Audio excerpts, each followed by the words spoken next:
ირანი ამამ სამხედრო გზით ვერ მოიგებს. სამხედრო თვალსაზრისით ჩვენ ისინი პრაქტიკულად უკვე დავამარცხეთ. კი, ჯერ კიდევ ისვრიან რაკეტებს აქეთ-იქით, მაგრამ მალე ამასაც ვეღარ შეძლებენ. ნეთანიაჰუ ბოლო 3 ათწლეულის განმავლობაში მოქმედებდა არა როგორც ეგრეთ წოდებული მოკავშირე, არამედ როგორც რეგიონული ომის დილერი. გარწმუნებთ, სადამის მოშორებას რეგიონში უზარმაზარი პოზიტიური რეზონანსი ექნება. ეს არ არის ომი ბირთვული იარაღის გამო. ეს არის რეგიონული მეტოქის განადგურება და ნეთანიაჰუმ ეს თავად თქვა. ეს არის ირანის უკანასკნელი, გადამწყვეტი ბრძოლა. ხვალვე ან მომავალ კვირას ირანმა ცეცხლის შეწყვეტაზეც რომ მოაწეროს ხელი, შეერთებული შტატები და ისრაელი მაინც დაბრუნდებიან მეტის მისაღებად. აკონტროლე ირანი და აკონტროლებ ენერგოვაჭრობის საკვანძო წერტილს, რომელზეც ჩინეთია დამოკიდებული. მთელი მიზეზი, რის გამოც ამერიკა თავს დაესხა ირანს, საერთოდ არ უკავშირდება ატომურ ბომბს. იმიტომ რომ ირანი მას ისედაც არ ამზადებდა. რეალური მიზანი იყო და არის ახლო აღმოსავლეთის ნავთობზე შეერთებული შტატების კონტროლის დამყარება. თავად ტრამპი თავისავე კაბინეტში კიდევ ერთ რელიგიურ შოუს აწყობს. We are honored to come before your presence today, lifting up the arms of our president. მიუხედავად ამისა, მარკო რუბიოსთვის მხოლოდ ირანის რეჟიმია რელიგიური ფანატიკოსების სავანი. მოდით მარტივად აგიხსნათ. ირანს მართავენ შეშლილები, რელიგიური ფანატიკოსები. ორივე ფაქტი ის, რომ ირანს ფაშისტური რეჟიმი მართავს და ის, რომ ამერიკის და ისრაელის ომი იმპერიალისტურია, ერთმანეთს არ გამორიცხავს.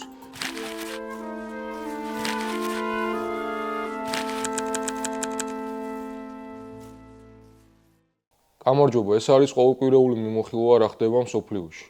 როგორც წინა ეპიზოდებში, დღესაც იმპერიების ბარბაროსობასა და ჩაგრული ხალხის თავისუფლებისთვის ბრძოლის შესახებ მოგიყვებით. იმაზე, რასაც მეინსტრიმ მედიაში იშვიათად ნახავთ. თუმცა იმისთვის, რათა ჩვენი ხმა მომავალშიც ისმოდეს, ერთადერთი გზა თქვენი აქტიურობა. გთხოვთ გახდით ჩვენი მხარდამჭერი ყოველთვიური დონაციით და გამოიწერეთ ჩვენი სოციალური ქსელები. დონაციის ბმულს კომენტარების ოლში ნახავთ. ასევე სანამ უშუალოდ მიმოხილვაზე გადავალ ერთი სიახლე.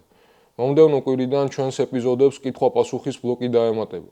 ვაპირებ გამოვეხმაუროთ თქვენს მოსაზრებებსა და შენიშვნებს, რათა მიმოხილვა ცალმხრივი მონოლოგი კი არა, ცოცხალი ანალიტიკური დისკუსია იყოს.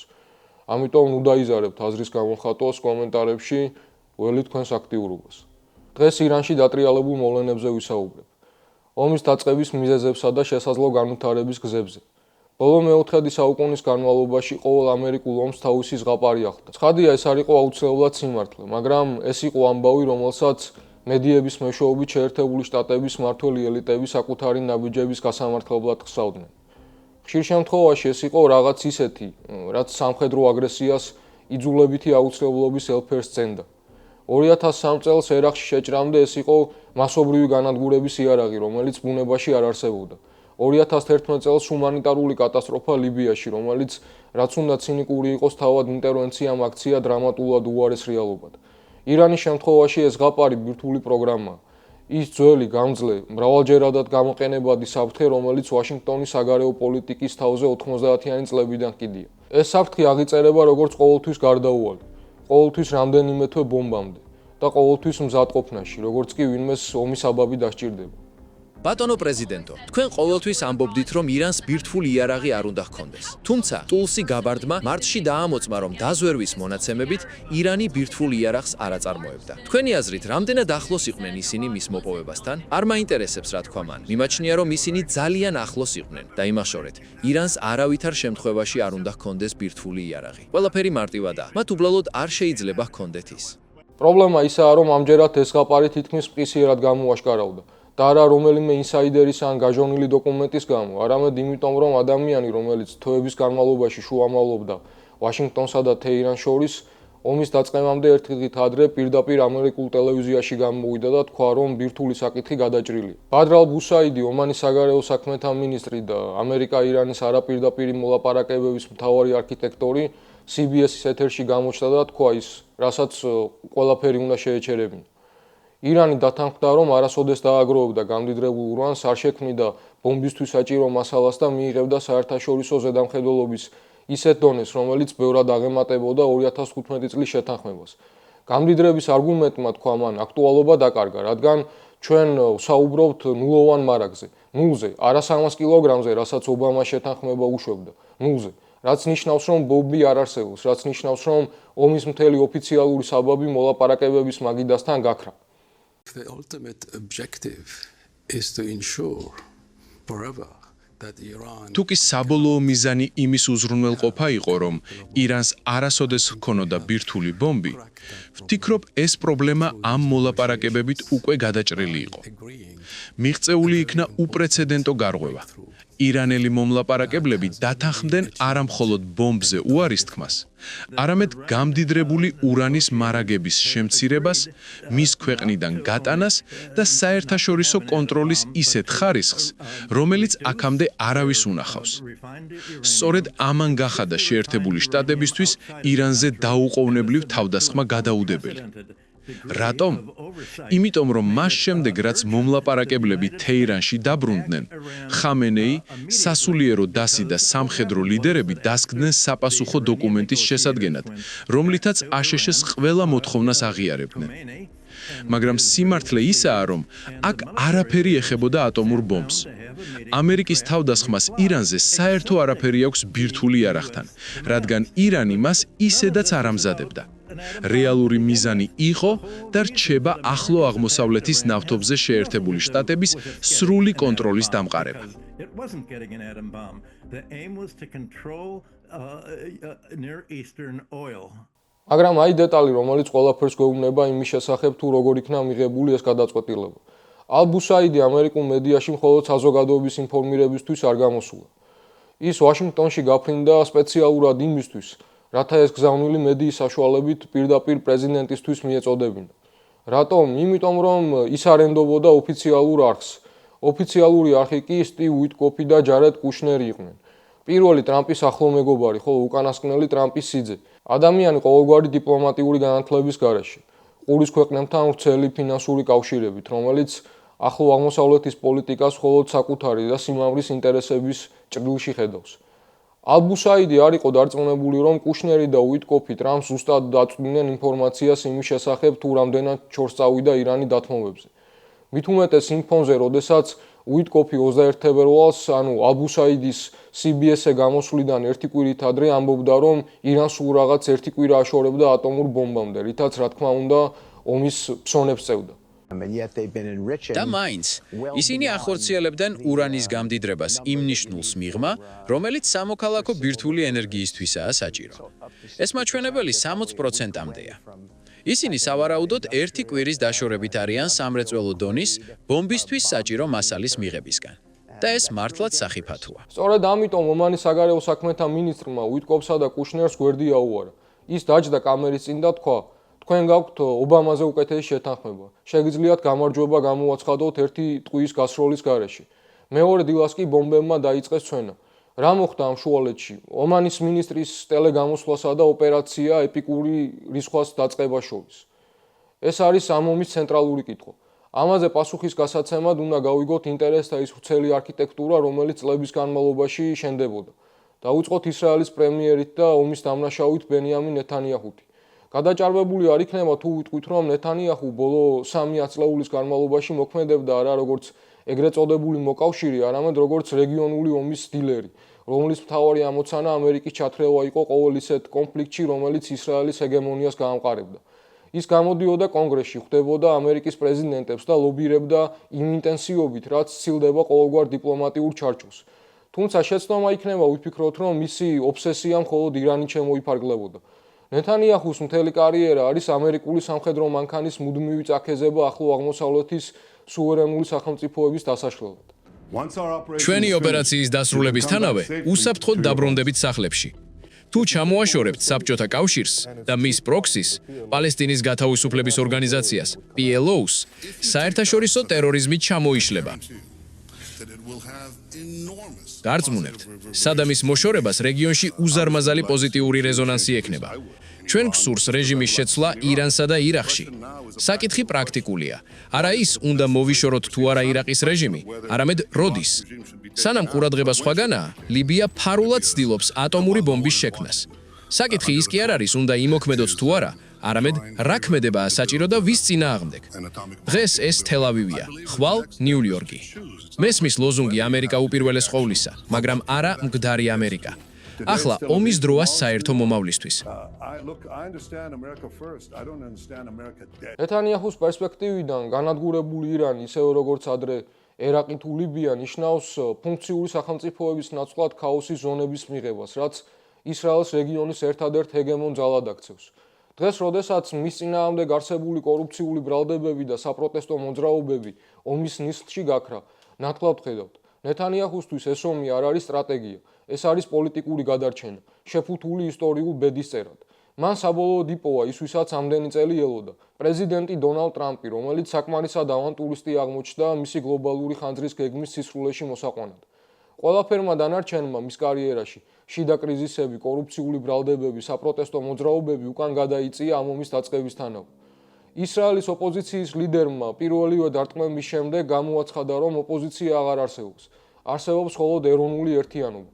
And also, we've had 2 years of war previously with Gaza. ერი ფართოდ უჭერს მხარს ამ ქმედებებს. ირანი აღქმულია ეგზისტენციალურ საფრთხედ. არ დაგვავიწყდეს, რომ ისრაელმა უკვე გაიარა ორწლიანი ომი ღაზაში, მუდმივი სარაკეტო ცეცხლი ლიბანიდან და შარშანდელი ომი ირანთან. ასე რომ ისრაელელები მყარად დგანან ამ გადაწყვეტილების უკან. რაც შეეხება ნეტანიაჰუს, მისი რეიტინგი საგრძნობლად გაიზარდა. პოლიტიკურ ოპონენტებთან შედარებით, მოსახლეობის დიდი უმრავლესობა მას მიიჩნევს საუკეთესო კანდიდატად ქვეყნის სამართავად. პოლიტიკური თვალსაზრისით, ნეტანიაჰუმ შესაძლოა დიდი სარგებელი ნახოს ამ ომისგან, მით უმეტეს საარჩევნო წელს, არჩევნებს დაახლოებით 6 თვეში ველოდებით. ნეთანიაჰუ ომის დაწყების სურვილს არც მალავდა. როდესაც დაბომბვა დაიწყო, მას საკუთარ ხალხს ებრაულად მიმართა. დათქვა, რომ ამერიკის შეერთებული შტატების მხარდაჭერა მას საშუალებას აძლევს გააკეთოს ის, რაც 40 წელია სურდა. 40 წელი. არა ჩვენ იძულებულნი ვიყავით, არა სხვა გზა არ ქონდა, არამედ 40 წლიანი მოლოდინი. ეს არ არის ომი ბირთვული იარაღის გამო. ირანს არ ქონდა ბირთვული პროგრამა 40 წლის წინ. ეს არის რეგიონული მეტოქის განადგურება და ნეთანიაჰუმ ეს თავადქვა საკუთარი ხალხის წინაშე ომის პირველივე საათებში. 40 years ago, Netanyahu ასე რომ ნეტანიაჰუ ამ გველაფრისგან იღებს ზუსტად იმას, რაც სურდა. 40 წლის წინ ის საჯარო ასპარეზზე გამოჩნდა, დაახლოებით 30 წლის წინ კი ისრაელის პრემიერ-მინისტრად პირველად აირჩიეს. ის ისრაელის ისტორიაში ყველაზე ხანგრძლივი ვადით მყოფი პრემიერია. როდესაც ის ხელისუფლებაში მოვიდა დოკუმენტით, რომელსაც ეწოდება Clean Break, სრული გაწყვეტა. თუ ამას უყურებთ, შეგიძლიათ უბრალოდ დაგუგლოთ და ნახავთ მთელ იმ გეგმას, რომელიც ახლა ამ წუთებში თავის დასკვნით ფაზაში სრულდება.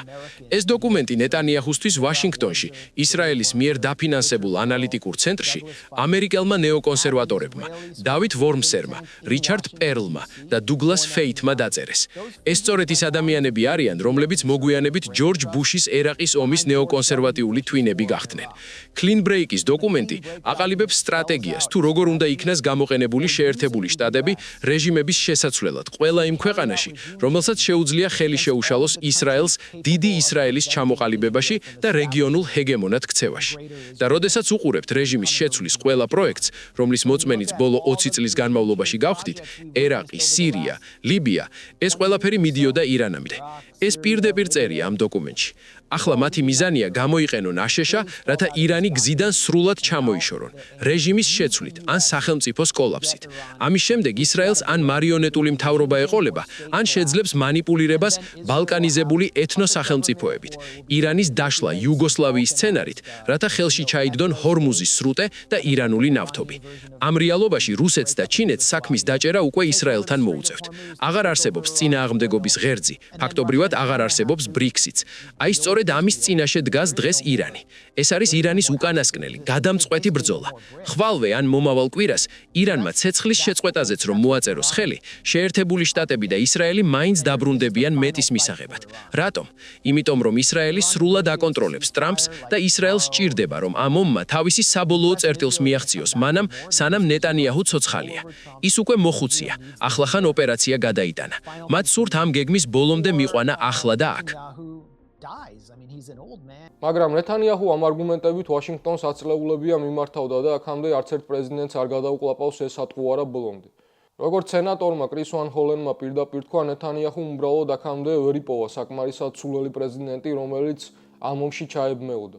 ამ კონკრეტულ მომენტში ყველაფერი დაემთხვა. ტრამპის სპეციფიკური ფაქტორი, ნეოკონსერვატიული ინფრასტრუქტურა, რომელიც ერაყის კატასტროფის შემდეგ მოთმინებით ელოდა შანსს და გარემოება, რომელმაც ირანი სუსტად წარმოაჩინა. სიტყვა სუსტი ვაშინგტონსა და თელ-ავივში მანტრად იქცა. ირანი თავის ყველაზე სუსტ ფაზაშია. მისი პროქსები დასუსტებულია, ეკონომიკა სანქციებითაა დახრჩობილი. მოსახლეობამ პროტესტის რამდენიმე ტალღა გამოიარა. ნეთანიაჰუ ტრამპს მარალაგოში 7 ჯერ ესტუმრა ახალი ადმინისტრაციის მოსვლის შემდეგ. ამ შეხვედრებზე მთავარი არგუმენტი ის იყო, რომ ეს იყო ის ვიწრო ფანჯარა, სადაც ისლამური რესპუბლიკის დასრულება შეიძლებოდა. ახლა ან არასოდეს. დაარტყი სანამ დაცემულები არიან. და რა ხდის ამ ნარატივს ასეთ უპატიოსნოს? ის ფაქტი, რომ ომის ოფიციალური საბაბი ირანული ბირთვული აგრესია და ამერიკულ ძალებზე გარდაუვალი თავდასხმა პოსტფაქტუმ იქნა შეთხზული და თანაც არც ისე დამაჯერებლად. მარკო რუბიო ომის პირველ დღეებში საბაბებს ისეთი სისწრაფით ცვლიდა, რომ ნათელი გახდა, არანაირი რეალური მიზეზი არ არსებობდა. ჯერ თქვეს, რომ ირანი აპირებდა თავდასხმას, მერე რუბიომ აღიარა, რომ ისრაელმა მაინც დაგეგმა დარტყმა და ამერიკის შეერთებული შტატები უბრალოდ შეუერთდა, რათა თამაშიდან არ გამოთიშულიყო.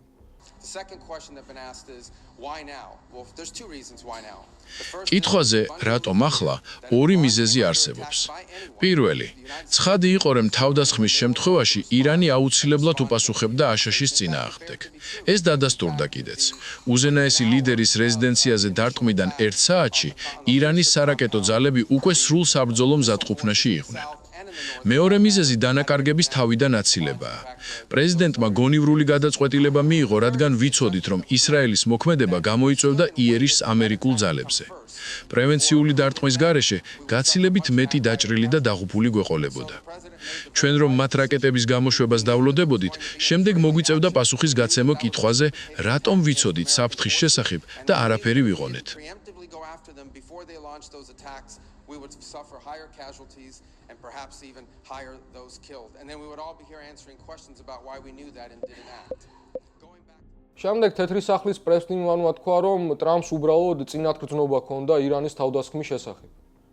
საბედისწერო სატელეფონო ზარამდე პრეზიდენტს ჰქონდა წინათგრძნობა, რომ ირანული რეჟიმი რეგიონში ამერიკულ აქტივებსა და პერსონალზე დარტყმას აპირებდა.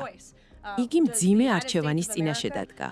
უნდა გამოეყენებინა თუ არა აშშ-ის სამხედრო ძალა, რათა პირველს დაერტყა და გაენადგურებინა საფრთხე, რომელიც ჩვენს ხალხს უკვე 47 წელია ემუქრება. თუ მას, როგორც მთავარსარდალს, უბრალოდ გვერდიდან უნდა იყურებინა, როგორ ესხმის თავს ირანის ბოროტმოქმედი რეჟიმი ჩვენს ადამიანებს ახლო აღმოსავლეთში. ამ გადაწყვეტილებაზე იყო დამოკიდებული რეგიონში მყოფი ამერიკელების სიცოცხლე. და ბოლოს სხვათა შორის თავდაცვის დეპარტამენტმა აღიარა კონგრესში, რომ ირანის მხრიდან გარდაუვალი საფრთხის არანაირი მტკიცებულება არ არსებობდა. საერთაშორისო სამართლით პრევენციული დარტყმისთვის აუცილებელია გარდაუვალი საფრთხის არსებობა. პენტაგონმა კი ოფიციალურად დაადასტურა, რომ ასეთი საფრთხე არ არსებობდა. პენტაგონმა ოფიციალურად აცნობა კონგრესს, რომ ირანს არ ჰქონია არანაირი განზრახვა დაერტყა შეერთებული შტატებისთვის ან ახლო აღმოსავლეთში მყოფი ამერიკული ძალებისთვის. ეს პირდაპირ ხაზს უსრავს პრეზიდენტ ტრამპის მტკიცების აბსურდულობას, თითქოს ირანი გარდაუვალ საფრთხეს წარმოადგენდა, სწორედ იმ საბაბის, რომელიც მან ირანზე თავდასხმის გასამართლებლად გამოიყენა. კონგრესმენმა ტომას მასიმ ერთ-ერთმა იმ მცირერიცხოვან რესპუბლიკელთაგან, ვინც ხმა ომის წინააღმდეგ მისცა, პირდაპირ განაცხადა. ამ ადმინისტრაციას არ შეუძლია პირდაპირი პასუხი გაგვცეს კითხვაზე, რატომ წამოვიწყეთ ეს პრევენციული ომი. პრეზიდენტი ამბობს, რომ პირველებს უნდა დაგვერტყა, რადგან ირანის თავდასხმა გარდაუვალი იყო. ამავდროულად, თავდაცვის დეპარტამენტმა აღიარა, რომ ირანის მხრიდან გარდაუვალი საფრთხის არანაირი მტკიცებულება არ არსებობდა. ზოგი გვეუბნებოდა, რომ ეს ომი ბირთვული არ ახსეხებოდა, მაგრამ სულ რაღაც 6 თვის წინ დაგვარწმუნეს, რომ ჩვენმა ბოლო დარტყმამ ირანის ბირთვული პროგრამა მიწასთან გაასწორა. მაშ რომელია სიმართლე? ვფიქრობ, ყველაზე გულწრფელი პასუხი სახელმწიფო მდივნისგან მოვისმინეთ, რომელმაც პრესასთან აღიარა, რომ ისრაელმა აგვიხვია ხელები და ისევ ჩაგვითრია ამ ომში. სწორედ ეს სიმართლეა იმის მიზეზი, თუ რატომ უნდა წყვეტდეს ომის ბედი კონგრესი. თუ ამერიკელების სიცოცხლე საფრთხეში უნდა ჩავაგდოთ და ამერიკული სისხლი უნდა დაიღვაროს, ეს გადაწყვეტილება ამერიკელი ხალხის წარმომადგენლებმა დებატების საფუძველზე უნდა მიიღონ. ეს დებატები უნდა იყოს მძიმე და კენჭისხრა რთული. მე მაქვს ჩემი თეორია. ვფიქრობ, ჩემს კოლეგებს უბრალოდ არ სურთ თავიანთი პოზიციის ოფიციალურად დაფიქსირება, რადგან ახლო აღმოსავლეთში ჩარევის საშინელი გამოცდილება გვაქვს. მათ არ სურთ, რომ მათი სახელები ამ ომთან ასოცირდებოდეს, როდესაც ყველაფერი ცუდად დასრულდება. კონგრესი თავს არ იწუხებს თავისი კონსტიტუციური მოვალეობის შესრულებით, რადგან ამ დარბაზში მყოფეთათვის ბევრად მარტივია სხვისი შვილები გაგზავნონ საბრძოლველად საკუთარი ხმის დაფიქსირების გარეშე. მიუხედავად ამისა, ომის შეწყვეტის რეზოლუცია ჩავარდა. 52-მა რესპუბლიკელმა დემოკრატ სენატორ ჯონ ფეტერმანთან ერთად ხმა ომის გაგრძელებას მისცა. იმ შემთხვევაში თუ კიდევ ვინმეს ჰქონდა ეჭვი თუ რისთვის დაიწყო ეს ომი, თავად ტრამპმა გაფანტა იგი. ომის დაწყების შემდეგ ამერიკის შეერთებული შტატების პრეზიდენტმა თქვა, რომ მას სჭირდებოდა პერსონალური ჩართულობა ირანის შემდეგი ლიდერის შერჩევაში, ისევე როგორც ეს ვენესუელაში მოხდა. კითხვაზე თუ რა იყო ყველაზე ცუდი სცენარი ირანში, ტრამპმა უპასუხა: "ვფიქრობ, ყველაზე ცუდი სცენარი ის იქნება, თუ ამ ყველაფერს გავაკეთებთ და მე ხელისუფლებაში მოვა ვინმე ისეთივე ცუდი, როგორიც წინა იყო." მისმინეთ, არც კი ვიცი, არსებობს თუ არა საერთოდ რაიმე უარესი სცენარი. სამხედრო თვალსაზრისით ჩვენ ისინი პრაქტიკულად უკვე დავამარცხეთ. კი, ჯერ კიდევ ვისვრიან რაკეტებს აქეთ-იქით, მაგრამ მალე ამასაც ვეღარ შეძლებენ, რადგან ჩვენ ვანადგურებთ მათ ყველა გადამზიდს, ვანადგურებთ მათ რაკეტების მთელ მარაგს. მოგეხსენებათ, ბოლო წლებში მათ უამრავი რაკეტა დააგროვეს. ბევრი ისროლეს კიდეც, მაგრამ ჩვენ უმეტესობას ვაბათილებთ. ვფიქრობ, ყველაზე ცუდი სცენარი ის იქნებოდა, რომ ჩვენ ეს ყველაფერი გავაკეთოთ და მერე ხელისუფლებაში მოვიდეს ვინმე ისეთივე ცუდი, როგორიც წინა იყო. ხომ გესმით? ეს შეიძლება მოხდეს. ჩვენ ეს არ გვინდა. ეს იქნებოდა ყველაზე ცუდი რამ. გაიარო ეს ყველაფერი და 5 წელიწადში აღმოაჩინო, რომ იქ ისეთივე ადამიანი დასვი, რომელიც წინაზე უკეთესი არ არის. ასე რომ ჩვენ გვინდა იქ ვიხილოთ ვინმე, ვინც ქვეყანას ხალხს დაუბრუნებს. ნახოთ რას იზამს ხალხი. მათ აქვთ თავიანთი შანსი. ჩვენ კი ვუთხარით, ჯერ ნუ იზამთ ამას. თუ აპირებთ გარეთ გამოსვლას და პროტესტს, ჯერ ნუ იზამთ. აქ საუბარი აღარ არის ურანის გამდიდრების შეწყვეტაზე ან ბირთვული ობიექტების ინსპექტირებაზე. ეს საბაბები დიდი ხანია წარსულს ჩაბარდა. ახლა დღის წესრიგში მხოლოდ ორი სიტყვა დგას: რეჟიმის ცვლილება და ეს სწორედ ის ორი სიტყვაა, რომელმაც 2003 წელს ერაყის ოკუპაცია და მისი მიწასთან გასწორება გამოიწვია. ეს ის სიტყვებია, რომლებმაც ლიბია ფუნქციური სახელმწიფოდან ქაოსის ზონად აქცია. ადგილად, სადაც ინტერვენციიდან სულ რაღაც 10 წელიწადში მონათა ბაზრები დაბრუნდა. თავდაცვის მინისტრი პიტ ჰექსეტი უკვე აღარ ცდილობს დიპლომატიური ენით შენიღბოს ვაშინგტონის რახვები. მან საჯაროდ განაცხადა, რომ შეერთებული შტატები და ისრაელი ირანის სახელმწიფოებრიობის განადგურების პროცესში არიან და იქვე დასცინა ყოველგვარი წყალობის გარეშე. დაუკვირდით ამას. სამიზნე არა ბირთვული პროგრამა, არამედ ქვეყნის მმართველი ვერტიკალი და სუვერენიტეტია. განადგურება ყოველგვარი წყალობის გარეშე. დილა მშვიდობისა. დღეს მე თქვენს წინაშე ვდგავარ ერთი მკაფიო გზავნილით ოპერაცია ეპიკური რისხვის შესახებ. ამერიკა იგებს დამაჯერებლად, გამანადგურებლად და ყოველგვარი წყალობის გარეშე. როგორც პრეზიდენტმა ტრამპმა თქვა, წინ კიდევ უფრო მასშტაბური ტალღები გველოდება. ჩვენ მხოლოდ ახლა ვიწყებთ. ჩვენ ვაჩქარებთ ტემპს და არ ვანელებთ მას. ირანის შესაძლებლობები ყოველ საათში ორთქლდება, მაშინ როცა ამერიკული ძალა ხდება უფრო მძაფრი, უფრო გონიერი და აბსოლუტურად დომინანტური. ამ კონტექსტში საინტერესოა საუდის არაბეთის წინააღმდეგობრივი როლიც. საჯაროდ მუჰამედ ბინ სალმანმა ყველაფერი სწორად თქვა, რომ მხარს უჭერს დიპლომატიას, რომ საუდის საჰაერო სივრცე არ იქნება გამოყენებული ირანზე თავდასხმებისთვის, თუმცა ვაშინგტონ პოსტის ცნობით სალმანმა ბოლო თვის განმავლობაში რამდენიმე პირადი ზარი განახორციელა ტრამპთან და ფარულად ლობირებდა დარტყმას. თუმცა სიმართლე ის არის, რომ რეგიონული ქაოსი და არასტაბილურობა ირანის მეზობლებს არ აწყობთ და ამ კონფლიქტს მათზე დამანგრეველი ზეგავლენა ექნება. რეალობა ისაა, რომ ჩვენ მოვისმინეთ აბსოლუტურად საპირისპირო სცენარი, რომელსაც საუდის არაბეთის კომენტატორები ალ-ჯაზირასა და სხვა არხებზე აჟღერებენ. მათი თქმით, მემკვიდრე პრინცმა თავისი ძმა, თავდაცვის მინისტრი თეჰერანში გაგზავნა, რომელიც პირადად შეხვდა ირანის უზენაეს ლიდერს, რათა ეთქვა, რომ საუდის არაბეთს არანაირი ინტერესი არ აქვს ირანთან კონფრონტაციაში და რომ ისრაელის საკითხში ის ირანის პოზიციას იზიარებს. ასე რომ თავად განსაჯეთ. თუმცა თქვენს კითხვას რომ დაუბრუნდეთ, ერთი რამ ცხადია. საუდის არაბეთს არანაირი ინტერესი არ აქვს ირანის წინააღმდეგ ასეთ ისრაელურ-ამერიკულ ომში. ამ რეგიონში ჩვენ ერთი რამ ვისწავლეთ. არსებობს ასეთი სუაჰილური ანდაზა. როდესაც სპილოები იბრძვიან, ბალახი ითელება. როდესაც სპილოები ერთობიან, ბალახი მაშინაც ითელება. იქნება ეს პირდაპირი ომი ირანსა და აშშ-ს შორის თუ უბრალოდ ძალების დემონსტრირება, მეზობლები მაინც ყოველთვის იხდიან ფასს. აშკარაა, რომ არც ერთ მეზობელს არ აწყაბდა ასეთი ომის დაწყება. ომისა, რომელიც ეფუძნება ყალბ-საბაბებსა და ტოტალურ ჰეგემონიას, რომელიც არ არის კარგად დაგეგმილი, არ გააჩნია ხილული დასასრული და რეალური მიზნები. ის თუ როგორ დაიწყო ეს ყველაფერი და როგორ ვითარდება, გვპირდება აბსოლუტურ კატასტროფას ყველასთვის, მათ შორის საუდის არაბეთისთვის, ყურის ქვეყნებისთვის და ბევრი სხვა მეზობელი არაბული სახელმწიფოსთვის. მაგრამ ამ ომის ახსნა მხოლოდ ტრამპის პატივმოყვარეობით ან ნეთანიაჰუს ამბიციით ნიშნავს იმ სიღრმისეული არქიტექტურის გამოტოვებას, რომელიც ამ ყველაფრის ქვეშ დგას. რადგან ეს ომი არ დაწყებულა 28 თებერვალს, სინამდვილეში ის დაიწყო 1953 წელს. 1953 წელს შეერთებულმა შტატებმა და ბრიტანეთმა მოაწყვეს გადატრიალება მუჰამედ მოსადეყის, ირანის დემოკრატიულად არჩეული პრემიერ-მინისტრის წინააღმდეგ, რომელმაც მიუტევებელი შეცდომა დაუშვა და ქვეყნის ნავთობის ინდუსტრიის ნაციონალიზაცია მოახდინა. ბრიტანეთს თავისი ნავთობი უნდოდა, ამერიკას იმედო მოკავშირე რეგიონში და მათ დასვეს მონარქი, შაჰი მუჰამედ რეზა ფეჰლევი, რომელიც მართავდა საიდუმლო პოლიციის მეშვეობით. ინარჩუნებდა ნავთობის ნაკადს სწორი მიმართულებით და ვაშინგტონში სტაბილურობის ბურჯად ითვლებოდა. ეს შეთანხმება გაგრძელდა 1979 წლამდე, სანამ ირანის რევოლუციამ ის არ წალეკა. ისლამურმა რესპუბლიკამ კი მომდევნო 46 წელი ამერიკული დომინაციის წინააღმდეგ ბრძოლაში გაატარა. ეს ისტორია უმნიშვნელოვანესია. როდესაც ამერიკელი ჩინოვნიკები ირანზე საუბრობენ როგორც ირაციონალურ აქტორზე, რომელიც მხოლოდ რელიგიური ფანატიზმით იმართება, ისინი მოხერხებულად მალავენ ფაქტს, რომ ირანულ მტრობას აბსოლუტურად რაციონალური საფუძველი აქვს. საფუძველი, რომელიც თავად ვაშინგტონმა შექმნა.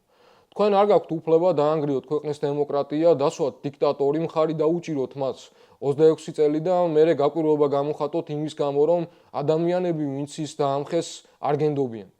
თავად ხამენეი, ადამიანი, რომელიც ამ ომის პირველ საათებში მოკლეს, რევოლუციამდე 9-ჯერ იყო დაპატიმრებული და გადასახლებული. ის უყურებდა, როგორ აწვდიდა დასავლეთი სადამ ჰუსეინს ქიმიურ იარაღს ირან-ერაყის ომის დროს. მისი მტრობა არ იყო ირაციონალური. ის იყო ძალიან კონკრეტული და დოკუმენტირებული ისტორიის პროდუქტი. Secular democratic government. Well, they kind of did, and it was the US that helped get rid of that government and pave the way for the Ayatollahs. ამერიკელები ხშირად კითხულობენ, რატომ არ შეიძლება ირანს ყავდეს სეკულარული დემოკრატიული მთავრობა? სიმართლე ისაა, რომ მათ ყავდათ ასეთი მთავრობა და სწორედ შეერთებული შტატები დაეხმარა მის განადგურებას, რითაც გზა გაუოკვალა აიათოლებსა და ისლამურ რევოლუციას. ამის გასაგებად უნდა დავბრუნდეთ 1953 წელს, პრემიერ-მინისტრი მუჰამედ მოსადეყის წინააღმდეგ მოწყობილ სახელმწიფო გადატრიალებასთან. მოსადეყი დემოკრატიულად არჩეული ლიდერი და ჟურნალ Time-ის წლის ადამიანი იყო, რომელიც რიგითი ირანელების უდიდესი მხარდაჭერით სარგებლობდა. მან შეკვეცა ავტოკრატი მეფის, შაჰის უფლებამოსილებები და მოახდინა ირანული ნავთობის ინდუსტრიის ნაციონალიზაცია. ამან განარისხა ბრიტანელები, რომლებიც მანამდე სრულად აკონტროლებდნენ ირანულ ნავთობს. მათ გადაწყვიტეს, რომ რაც უფრო მალე დატოვებდა მოსადეყი პოსტს, მით უკეთესი იქნებოდა. არა მხოლოდ ბრიტანეთისთვის, არამედ მათივე სიტყვებით სპარსეთისთვისაც. ბრიტანელებმა გამოიყენეს იმ დროისთვის ამერიკაში არსებული ანტიკომუნისტური პარანოია, ჯო მაკ-კართის ეპოქა და დაარწმუნეს ეიზენჰაუერის ადმინისტრაცია ჩართულიყო გადატრიალებაში. მოსადეყი კომუნისტი არ ყოფილა, თუმცა მას ქვეყნის კომუნისტური პარტია უჭერდა მხარს. ასე ჩაერთო საქმეში სულ რაღაც 6 წლის წინ შექმნილი CIA. სააგენტოს აგენტი კერმიტ რუზველტი, პრეზიდენტ თეოდორ რუზველტის შვილიშვილი 1953 წლის ივლისში თეირანში ჩავიდა ოპერაცია აიაქსის განსახორციელებლად. გასაიდუმლოებული დოკუმენტების წყალობით დღეს ჩვენ ვიცით ამ გეგმის დეტალები. მათ აიძულეს შაჰი ხელი მოეწერა მოსადეყის გადაყენების ბრძანებაზე და მის ნაცვლად პროამერიკელი გენერალი დაენიშნა. CIA-მ ფული გადაუხადა დაქირავებულ ჯგუფებს, რათა ქუჩებში გამოსულიყვნენ და ანტისამთავრებო არეულობები დაეწყოთ.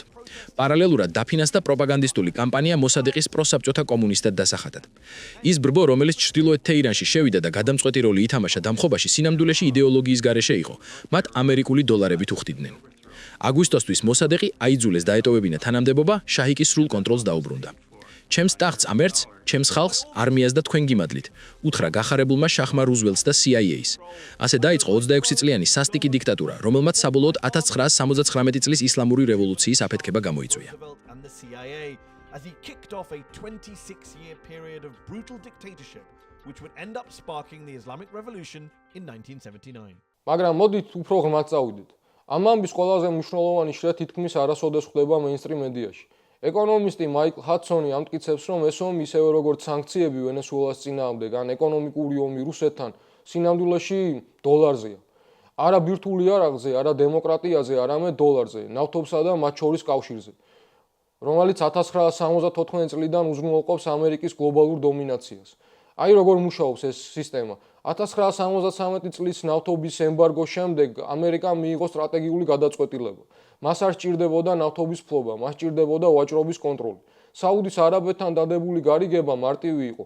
თქვენ მოახდინეთ ნავთობის ნაციონალიზაცია, დააწესეთ ფასები, მაგრამ უნდა გაყიდოთ ის დოლარებში და თქვენი მოგება ისევ ამერიკულ ფინანსურ ბაზრებზე დააბრუნოთ. ეს არის ნავთობ-დოლარის სისტემა. ეს ნიშნავდა, რომ მსოფლიოს ნებისმიერ ქვეყანას, რომელსაც ნავთობი სჭირდებოდა, ანუ ყველა ქვეყანას, ასევე სჭირდებოდა დოლარი. ამან ამერიკას მისცა ჯადოსნური უნარი დაეფინანსებინა თავისი სამხედრო ხარჯები და დეფიციტები ისე, რომ ანგარიში ბოლომდე არასოდეს გადაეხადა. დოლარის სტატუსი არ არის ბუნებრივი მოვლენა, ეს არის პოლიტიკური კონსტრუქცია, რომელიც ძალით ნარჩუნდება. ირანი ამ სისტემისთვის პრობლემა იყო იქამდე, სანამ ის პირველ რაკეტას ააგებდა, რადგან ირანი ნავთობს ჩინეთზე იუანებში ყიდდა. ვენესუელამ გამოაცხადა, რომ წყვეტდა დოლარებში ვაჭრობას. რუსეთმა მას შემდეგ, რაც დასავლეთმა მისი 300 მილიარდი დოლარი გაყინა, სასწრაფოდ დაიწყო დოლარიდან გასვლა. ცალ-ცალკე აღებული არც ერთი ეს მოვლენა არ იყო კატასტროფული, მაგრამ ერთად ისინი წარმოადგენდნენ ტენდენციას, რომელსაც ამერიკული ჰეგემონიის არქიტექტორები ვერ უგულებელყოფდნენ. ანუ იმ საძირკვლის ნგრევას, რომელზეც მათი ჰეგემონია დგას. ამ ჭრილში ირანის წინააღმდეგ ომი იკითხება არა როგორც პასუხი ბირთვულ საფრთხეზე ან დემოკრატიის დამყარებაზე, არამედ როგორც სვლა დიდ თამაში. აკონტროლე ირანი და აკონტროლებ ენერგოვაჭრობის საკვანძო წერტილს, რომელზეც ჩინეთია დამოკიდებული. აკონტროლე ჰორმუზის სრუტე, სადაც მსოფლიო ნავთობის მოხმარების 20% გადის და შენ ხელთ გაქვს ბერკეტი პეკინის ეკონომიკურ უსაფრთხოებაზე. გაანადგურე ირანი როგორც სახელმწიფო და შენიშორებ რეგიონულ ძალას, რომელიც 4 ათწლეულის განმავლობაში აშენებდა ალიანსებს ამერიკული ინტერესების საპირისპიროდ. მთელი მიზეზი, რის გამოც ამერიკა თავს დაესხა ირანს, საერთოდ არ უკავშირდება ატომურ ბომბს, იმიტომ რომ ირანი მას ისედაც არ ამზადებდა. რეალური მიზანი იყო და არის ახლო აღმოსავლეთის ნავთობზე შეერთებული შტატების კონტროლის დამყარება. ჯერ კიდევ წლების წინ გენერალმა პეტრეუსმა ხაზი გაუსვა ამ გეგმას, როცა თქვა: ჩვენ ვაპირებთ დავიპყროთ 7 მეზობელი ქვეყანა, რაც ირანით დაგვირგვინდება. სინამდვილეში ეს გეგმები ჯერ კიდევ 1974 წლიდან მოდის, როდესაც ოპეკმა ნავთობის ფასები გააოთხმაგა. მაშინ შეერთებულმა შტატებმა თქვა: კეთილი, შეგიძლიათ ფასები გაზარდოთ, მაგრამ ჩვენ უნდა ვაკონტროლოთ მსოფლიო ნავთობის ვაჭრობა, რადგან ნავთობი არის გამტარი კვანძი. ყველა ქვეყანას სჭირდება ნავთობი ინდუსტრიისთვის, ტრანსპორტისთვის, გათბობისთვისა და ელექტროენერგიისთვის. თუ ჩვენ გავაკონტროლებთ ნავთობის მსოფლიო ვაჭრობას, ამას გამოვიყენებთ როგორც ამერიკული დიპლომატიის იარაღს. ჩვენ არ გვჭირდება თავად ვფლობდეთ ნავთობს. ჩვენ არ გვჭირდება ოპეკის ქვეყნების მთავრობების დამხობა ისე როგორც ეს 1953 წელს ირანში გავაკეთეთ, როცა მათ ნავთობის ნაციონალიზაცია მოინდომეს. თქვენ, ოპეკის ქვეყნებს, შეგიძლიათ მოახდინოთ თქვენი ნავთობის ნაციონალიზაცია. შეგიძლიათ კონტროლი დაამყაროთ არამკოსა და სხვა კომპანიებზე, მაგრამ ერთი პირობით, თქვენ უნდა დადოთ შეთანხმება, რომ ნავთობიდან მიღებული მთელი თქვენი მოგება და რენტა უკან გასესხდება შეერთებულ შტატებზე. ეს ფული უნდა დაბრუნდეს აშშ-ში. ფასები უნდა დადგინდეს დოლარში და მოხდეს მისი ინვესტირება აშშ-ის სახელმწიფო ფასიან ქაღალდებში, ობლიგაციებსა და აქციებში. ეს კეთდება იმისთვის, რომ თქვენი ნავთობის ექსპორტიდან მიღებული უზარმაზარი დოლარის ნაკადები ამერიკული ეკონომიკის ნაწილი გახდეს.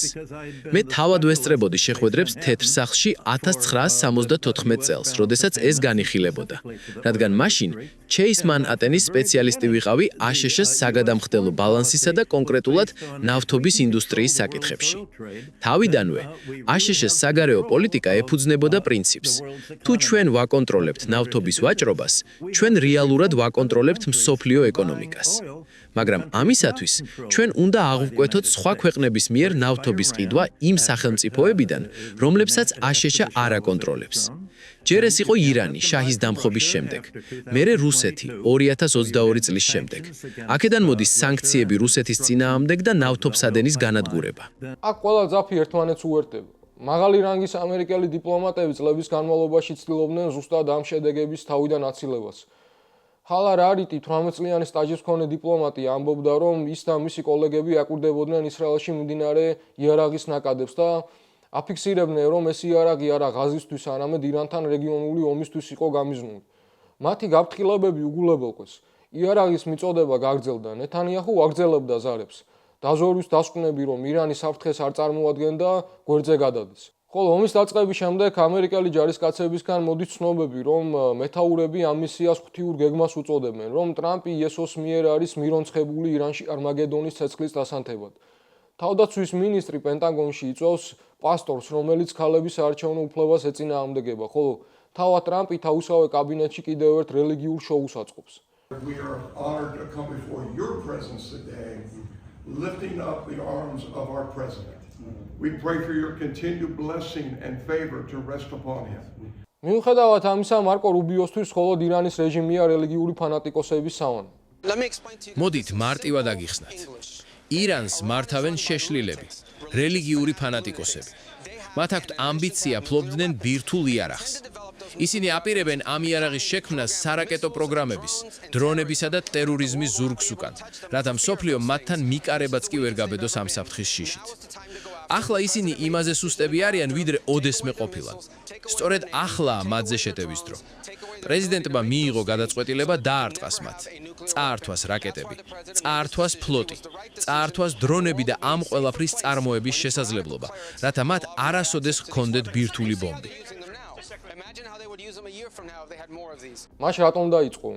დაიწყო იმიტომ, რომ ისრაელის მთავრობის ათწლეულების განმავლობაში წარმოებულმა კამპანიამ საბოლოოდ იპოვა თავისი მსმენელი. იმიტომ, რომ ამერიკული იმპერიული ძალაუფლების არქიტექტურამ მიაღწია მომენტს, როცა მისი ერთ-ერთი ბოლო მთავარი დაბრკოლება უნდა მოცილებულიყო. და იმიტომ, რომ პრეზიდენტი, რომელიც ისტორიულ მნიშვნელობას სანახაობით ზომავს, დაარწმუნეს, რომ ისლამური რესპუბლიკის განადგურება სწორედ ის არის, რაზეც ხალხი დიდხანს ილაპარაკებს. ის არ დაწყებულა იმიტომ, რომ ირანი ბომბს აგებდა. თავდაცვის დეპარტამენტმა დაადასტურა, რომ გარდაუვალი საფრთხე არ არსებობდა. ის დაიწყო იმიტომ, რომ გადაწყვეტილება უკვე მიღებული იყო, ხოლო ზღაპრის მოფიქრება მხოლოდ ფორმალობა აღმოჩნდა. ომანის საგარეო საქმეთა მინისტრი ვაშინგტონში ალტერნატივის შესათავაზებლად ჩავიდა. მან თქვა, რომ მშვიდობა მიღწევადია, რომ ბირთვული საკითხი გადაჭრილია, იმაზე უკეთესადაც კი, ვიდრე ადრე. მას არავინ მოусმინა, უпростоრად მათ უბრალოდ ომი ამჯობინეს. თუკი წინა თვეებში 10,000-ობით ირანელს აიათოლების თეოკრატიული ფაშისტური რეჟიმი ხოცავდა, ახლა მათი მოკლა უკვე ამერიკულმა და ისრაელის ავიაციამ დაიწყო. ომის პირველივე დღეს სამხედრო ობიექტებთან ერთად რაკეტა სკოლას მოხვდა. მინავში სამხრეთ ირანის პატარა ქალაქში შაბათ დილას, როდესაც ირანში სასწავლო კვირა იწყება, რაკეტა შაჯარე ტაიებას გოგონების დაწყებით სკოლას დაეცა. 175 დაღუპული, რომელთა უმეტესობა 7-დან 12 წლამდე ბავშვი იყო. მამა ნანგრევებში შვილის მათემატიკის წიგნით ხელში დადიოდა. ფერადი ფანქრები ჯერ კიდევ ჩანთაში ეწყო. საშინაო დავალების ფურცლები კი ბეტონის ნამსხვრევებში იყო მიმოფანტული. სანამ ვაშინგტონი და თელ-ავივი აცხადებდნენ, რომ ინციდენტს სწავლობდნენ, პრო-მონარქისტული ტროლები X-ზე ავრცელებდნენ დეზინფორმაციას. თითქოს ირანმა საკუთარი სკოლა თავად დააფეთქა. ესეც ნაცნობი სცენარია ისრაელის ხელწერა ღაზაში. უარყავი გადაიტანე ყურადღება, დატვორე საინფორმაციო ველი, მანამ სანამ მოკლული ბავშვის გამოსახულება იმ დებატებში არ ჩაიძირება, თუ ვინ მოკლა ეს ბავშვი. წითელი ნახევარმთვარის მაშველებმა მომხდარს ორმაგი დარტყმა უწოდეს, როცა მეორე რაკეტა მაშინ ვარდება, როდესაც მშობლები ნანგრევებში შვილების საძებნელად გროვდებიან. სანამ ამერიკული პროპაგანდა ცდილობს ეს ყველაფერი გვერდითი ზიანით გაამართლოს, საგამოძიებო ჟურნალისტიკა სხვა რამეზე მეტყოლებს. IRGC ეს არის რევოლუციური გვარდია. იქ ახლოს გვარდიის საზღვაო ყაზარმები მდებარეობდა და მე მინდოდა გამეგო ხომ არ გქონდა საქმე სამიზნის არასწორ შერჩევასთან. მას შემდეგ რაც სატელიტურ ფოტოებს გადავხედე, გამოჩნდა რომ წლების წინ ეს შენობა მართლაც ძალიან ახლოს იყო ბაზასთან და შესაძლოა მისი ნაწილიც ყოფილიყო. თუმცა ჯერ კიდევ 2016 წლიდან სკოლა სრულად იყო იზოლირებული და კედლით გამოყოფილი რევოლუციური გვარდიის ყაზარმებისგან. მეტიც, სკოლის კედლები მკვეთრი, ფერადი მურალებით იყო მოხატული. თუ მე, როგორც ღია წყაროების გამომძიებელს, შემიძლია კოსმოსიდან გადაღებულ 8 წლის წინანდელ ფოტოებზეც კი დავინახო ეს ფერადი კედლები და მივხვდე, რომ ეს სამხედრო ობიექტი არაა, ეს მით უმეტეს უნდა სცოდნოდა ყველას, ვინც ეს შენობა სამიზნეთა სიაში შეიყვანა. ამავდროულად მოხდა ის, რაც ამ ომის პოლიტიკური და თეოლოგიურ ხასიათს განსაზღვრავს. საჰაერო დარტყმით მოკლეს უზენაესი ლიდერი ალი ხამენეი, 86 წლის ლიდერი, რომელიც ირანს 35 წელი მართავდა რამადანის თვეში უცხოურ ბომბებს ემსხვერპლა. ირანში ბევრმა ეს ამბავი იზეიმა. ეს სიხარული ლეგიტიმურია ის აწლეულობით დაგროვილმა ფაშისტურმა რეპრესიებმა, ეკონომიკურმა კოლაფსმა და ქუჩაში დახვრეტილმა ათასობით მომიტინგემშვა. დიასპორა ლოს-ანჯელესიდან ლონდონამდე ქუჩაში ცეკვავდა. ადამიანებისთვის, ვინც შვილები ციხეებში დაკარგა, ეს იყო სამართლიანობის აღსრულების მომენტი. თუმცა როგორც ანალიტიკოსი ტრიტა ფარსი აღნიშნავს, ტრამპის გათვლა იმაზე, რომ ხამენეის სიკვდილი სისტემის მყისიერ ჩამოშლას გამოიწვევდა, შესაძლოა საბედისწერო შეცდომა აღმოჩნდეს. ხამენეი არ არის მხოლოდ სახელმწიფოს მეთაური. ის რელიგიური ფიგურაა, რომელსაც მილიონობით მიმდევარი ჰყავს ერაყში, ბაჰრეინსა და ლიბანში. მისი სიკვდილი ამერიკული ბომბების ქვეშ მას შიიტურ სამყაროში წამებული სტატუსს ანიჭებს. ეს არის პოლიტიკური ენა, რომელიც ლიდერს სიკვდილის შემდეგ იმაზე მეტ მორალურ ავტორიტეტს ანიჭებს, ვიდრე მას სიცოცხლეში ჰქონდა.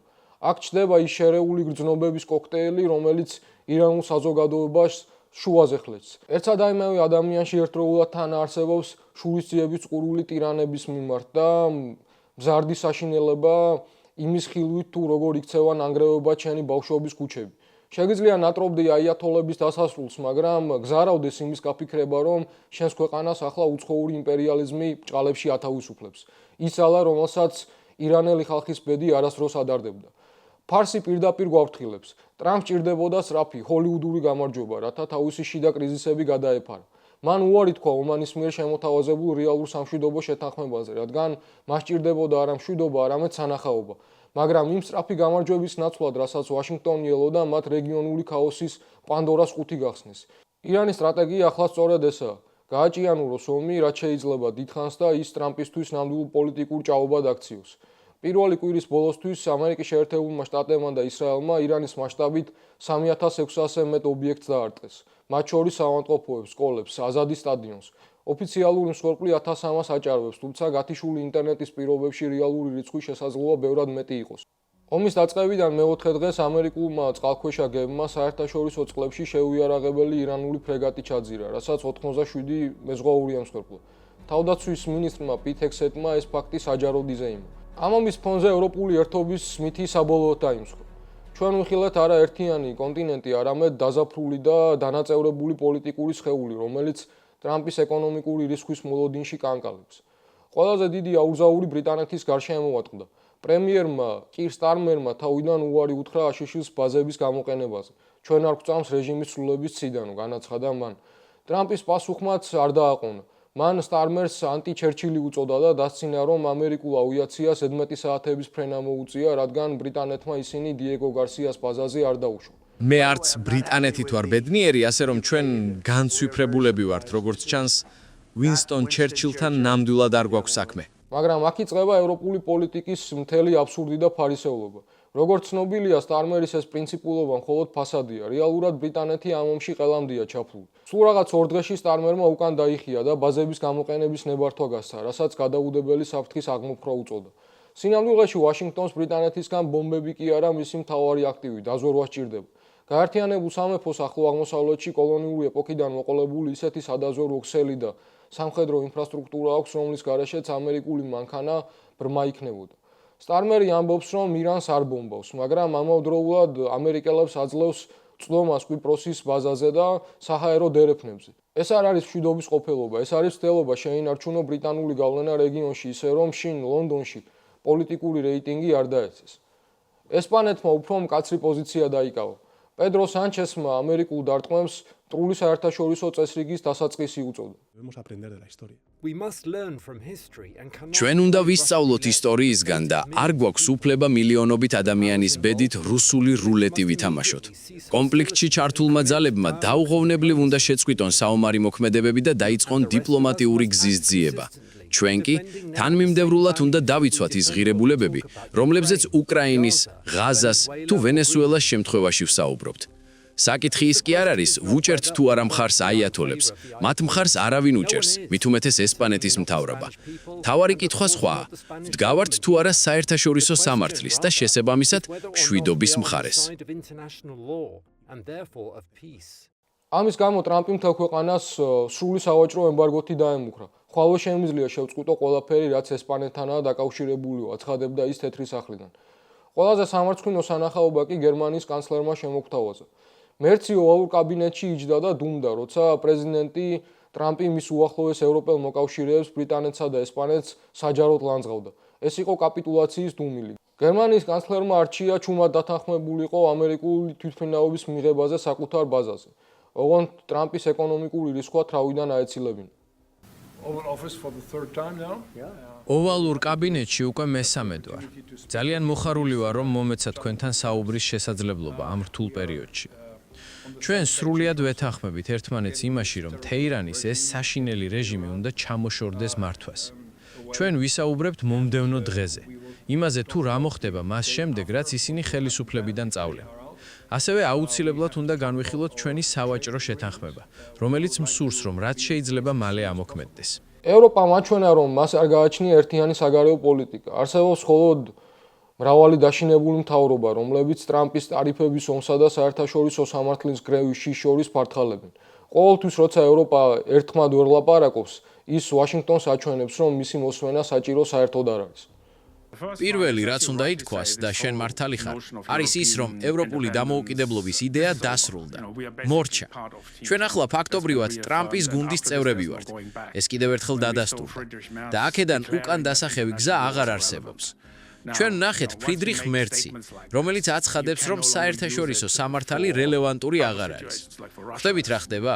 როგორც კი ასეთ განცხადებებს აკეთებ, შენ ვეღარ გამოიყენებ საერთაშორისო სამართლის არგუმენტს სხვა სიტუაციებში, მაგალითად, რუსეთის წინააღმდეგ. ევროპელების მთავარი არგუმენტი ხომ სწორედ ის იყო, რომ რუსეთმა დაარღვია საერთაშორისო სამართალი. ახლა კი ეს ყველაფერი ფარდობითი გახდა. ჩვენ პრაქტიკულად ზუსტად იმავე არგუმენტებს ვიყენებთ, რასაც პუტინი სრულად ვეთანხმები იმას, რომ ბირთვული იარაღი მხოლოდ საბაბია. ზუსტად ისეთივე საბაბი, როგორიც ერახში მასობრივი განადგურების იარაღი იყო. მართალია, ამჯერად ომის მიზნები სხვაა, მაგრამ საფუძველი უცვლელია. ეს არგუმენტი არის ტყუილი. ვაშინგტონში კი პოლიტიკური დაპირისპირება ფიზიკურ ძალადობაში გადაიზარდა. სენატის მოსმენისას კაპიტოლიუმის პოლიციამ საზღვაო ქვეით ვეტერანს ბრაიან მაკინეს, რომელიც ომს აპროტესტებდა, დარბაზიდან გაყვანისას ხელი მოსტეხა. ამ ინციდენტში რესპუბლიკელი სენატორი ტიმ შიხიც კი მონაწილეობდა. ეს სიმბოლური მომენტია. ამერიკული სახელმწიფო მანქანა საკუთარ ვეტერანებს ფიზიკურად უსწორდება, რათა სხვის შვილების ომში გაგზავნაზე დებატები ჩაახშოს.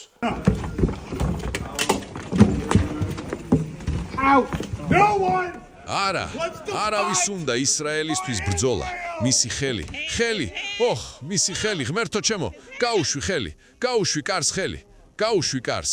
სენატორმა მას ხელი მოტეხა. მოქმედმა ამერიკელმა სენატორმა ახლახან საზღვაო ქვეითს ხელი მოტეხა. სერ, აკონტროლეთ თავი. თქვენი მკლავი კარშია გაჭედილი. მოქმედმა სენატორმა საზღვაო ქვეითს ხელი მოტეხა. შენ ლაჩარი ხარ. წადი შენი. რატომ ამბობთ ამას, სენატორო? წადი შენი. აი მაგიტომაც გაგაგდეს აქედან შემსუქანო. ისრაელია ამ ომის მიზეზი. ამერიკას არ უნდა ისრაელისთვის ომი. წამოდით, წავიდეთ. ამერიკას არ სურს თავისი შვილების ომში გაგზავნა ისრაელის გამო. ის, რომ თქვენ ამის თქმაც კი არ შეგიძლიათ, აჩვენებს, რომ ლიდერებად არ ვარგიხართ. Israel is the reason for this war.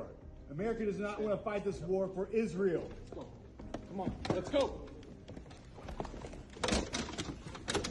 America does not want to send its sons and daughters. ირანის პასუხი ასიმეტრიული აღმოჩნდა. რაკეტებმა და დრონებმა 12 ქვეყანას დაარტყეს.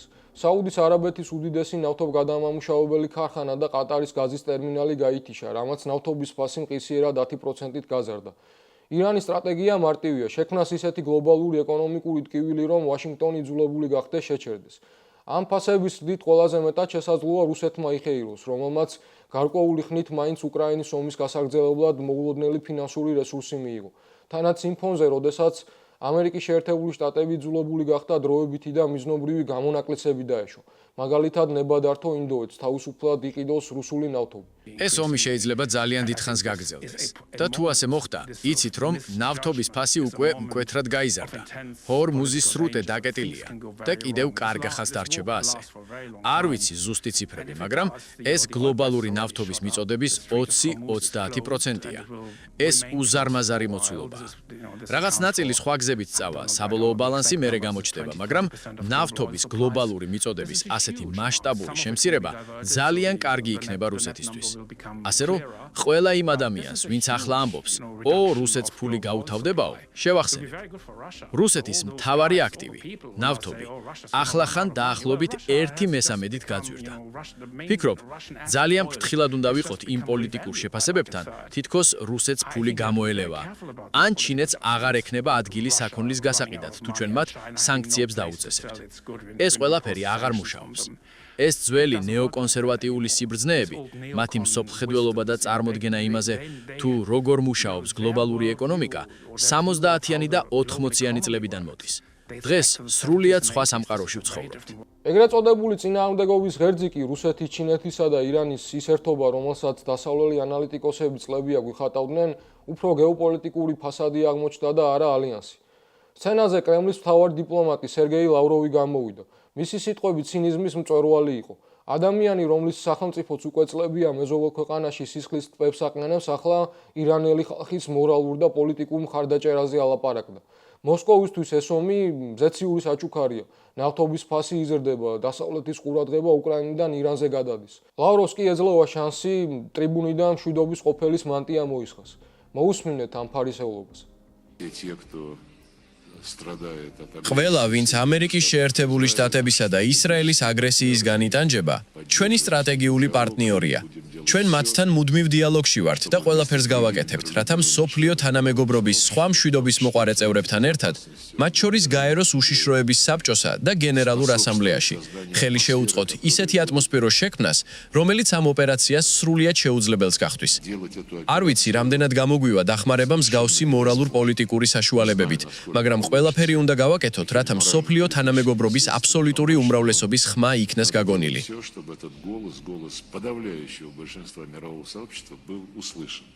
ხმელი და ნედლი ერთად იწვის.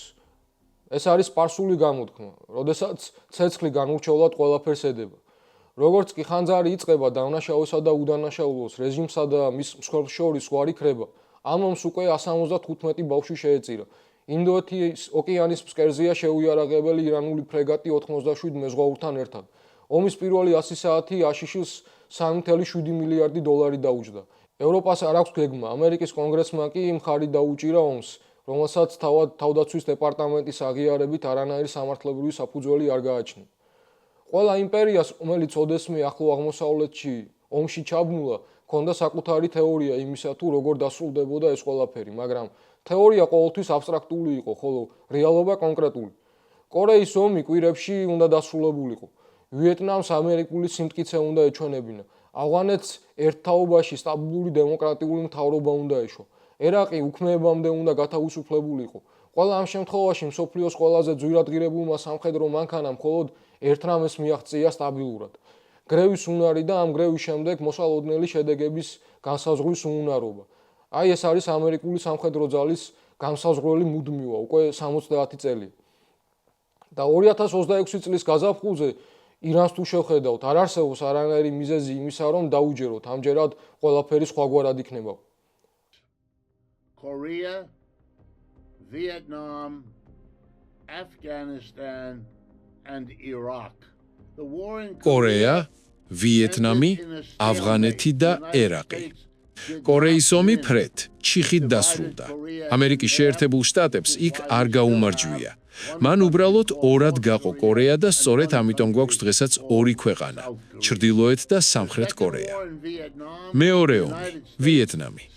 აქ ამერიკის შეერთებულმა შტატებმა უბრალოდ და მინდა ეს სიტყვა გამოვიყენო, წააგო. ამ ომში მტერი ჩრდილოეთ ვიეტნამის კომუნისტური პარტია იყო. ვინ მართავს ვიეტნამს დღეს? ჩრდილოეთ ვიეტნამის კომუნისტური პარტია. მათ მოიგეს, ამერიკამ კი წააგო. ავღანეთი, შემდეგი ომი. იქ მტერი თალიბანი იყო. ვინ მართავს ავღანეთს დღეს? თალიბანი.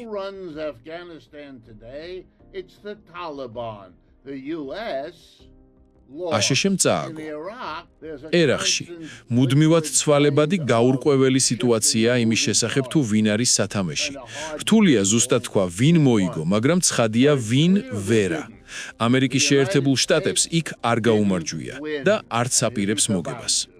ასე რომ როდესაც ირანზე ვამბობ, კიდევ ერთი სავარაუდოდ წაგებული ომი.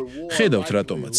ისტორიულად აშიში ის ქვეყანაა, რომელიც ირანის შემთხვევაში ასე სწრაფად არ უნდა აჭერდეს სასხლეთს თითს. Anywhere near so quick on the trigger as this case of Iran. ირანი არ არის ერაყი. ის მოსახლეობით ლამის 5-ჯერ დიდია. 93 მილიონი ადამიანით. ყავს სამხედრო ელიტა, რომელმაც 4 ათწლეული დახარჯა სპეციალურად ამერიკული თავდასხმისთვის მოსამზადებლად და რაც თავარია, მას აქვს პოლიტიკური სტრუქტურა, რომელიც არ იშლება მისი ლიდერის მკვლელობით. დაშვება რომ ეს მოხდებოდა, დაშვება რომ უზენაესი ლიდერის სიკვდილი გამოიწვევდა რეჟიმის შიგნიდან ჩამოშლას, კვირას აღამოსთვის და ბაზრების დამშვიდებას ორშაბათს დილისთვის არ ყოფილა სტრატეგიული შეფასება. ეს იყო სურვილების რეალობად გასაღება, შენიღბული დაზვერვის სახელით. ეს იყო ზუსტად ის შეცდომა, რომელიც უძღოდა წინ ყველა წინა ინტერვენციას. დაშვება რომ საკმარისად არაპოპულარული მთავრობა ძლიერი დარტყმის შემდეგ უბრალოდ შეწყვეტდა წინააღმდეგობას. ეს დაშვება არასოდეს ყოფილა სწორი. ის არ იყო სწორი ვიეტკონგის შემთხვევაში, არც თალიბანის და არც ერაყული ამბოხების დროს. ეს არ არის სწორი ირანის ისლამური რესპუბლიკის შემთხვევაშიც. ისლამური რესპუბლიკა არაგებულა სადამ ჰუსეინის ერაყის მსგავსად, სადაც ძალაუფლება კონცენტრირებული იყო ერთ კაცსა და მის ოჯახში და სადაც ამ კაცის ჩამოშორება სისტემის ჩამოშორებას ნიშნავდა. ის რევოლუციაში გამოიჭედა და ერაყთან 8 წლიანმა ომმა ჩამოაყალიბა. ომმა, რომლის დროსაც ღირს გახსენება, რომ მთელი დასავლური სამყარო მეორე მხარეს, ანუ ერაყს აწვდიდა ყველაფერს, ქიმიური იარაღით ჩათვლით. სისტემა, რომელიც ამ გამოცდილებიდან დაიბადა, შეგნებულად იყო აგებული დუბლირებაზე. პარალელური სტრუქტურები, ძალაუფლების მრავალი ცენტრი, რეგულარული არმია, რევოლუციური გვარდია, ბასიჯი, სადაზვერვო აპარატი, სასულიერო ელიტა, ეკონომიკური ფონდები, რომლებიც ირანის მუშიკულს ნახევარს აკონტროლებენ. 5 წინასწარ იდენტიფიცირებული შემცვლელი ყოველი საკვანძო პოზიციისთვის. გადაწყვეტილების მიღება დეცენტრალიზებული ლოკალური მეთაურების დონეზე, სწორედ იმისთვის, რომ ცენტრალური ხელმძღვანელობის განადგურებას მანქანა არ გაეჩერებინა. ეს არ ყოფილა ცეცხლის ქვეშ ნაუცბადევად შექმნილი იმპროვიზაცია. ეს იყო ისლამური რესპუბლიკის გაცხადებული, დოკუმენტირებული და საჯაროდ გაჟღერებული სამხედრო სტრატეგია ათწლეულების განმავლობაში. ამერიკულმა სადაზვერვო სააგენტოებმა ეს იცოდნენ. ანალიტიკოსებმა, რომლებიც ომის წინააღმდეგ გამოდიოდნენ, ეს იცოდნენ. ადამიანებმა, რომლებიც ოთახიდან გაიყვანეს გადაწყვეტილების მიღებამდე, ის მრჩევლები, რომლებიც ომის წინააღმდეგები იყვნენ და ახლა მაგიდასთან აღარ სხედან, მათ ეს იცოდნენ. ომი მაინც დაიწყო. ის დაიწყო ადმინისტრაციამ, რომელმაც სისტემატურად გარიყა ყველა, ვინც შეიძლება მის რწმენას კითხვის ნიშნის ქვეშ დააყენებდა. ადმინისტრაციამ, რომელიც ისრაელის მთავრობის ნარატივით იკვებებოდა, თითქოს ირანი მყიფეა, თითქოს ის ერთ კვირაში ჩამოიშლება. თითქოს ეს იყო ის ვიწრო ფანჯარა მომენტი, ახლა ან არასდროს. ეს არ იყო პირველი შემთხვევა, როცა ეს ნარატივი ვაშინგტონს მიყიდეს. ეს უბრალოდ პირველი შემთხვევა იყო, როცა პრეზიდენტმა ის სრულად იყიდა. ხამენეის კვლელობა უნდა ყოფილიყო გარდამტეხი წერტილი. ასე არ აღმოჩნდა. ირანის სამხედრო ოპერაციებში პაუზა არ მომხდარა. არანაირი დაბნეულობა მართვის ჯაჭვში, არანაირი თვალსაჩინო რღვევა რეჟიმის შიგნით. დროებითი ხელმძღვანელი კომიტეტი შეიკრიბა, არმია სროლას აგრძელებდა, დრონები ფრენას განაგრძობდნენ. მოსახლეობა, რომელსაც სულს რეჟიმი, რომელიც მას ათასობით სიცოცხლის ფასად აპროტესტებდა, რომელმაც ხმამისა, რელიგიისა და სახელმწიფოს გამიჯნავს ყოველ ჯერზე, როცა ამის შანსი მიეცა, არ ამხედრებულა. ეს ის ნაწილია, რომელიც ომის არქიტექტორებმა გულწრფელად ვერ გაიგეს და რომელიც მოითხოვს ყველაზე ფრთხილ ახსნას.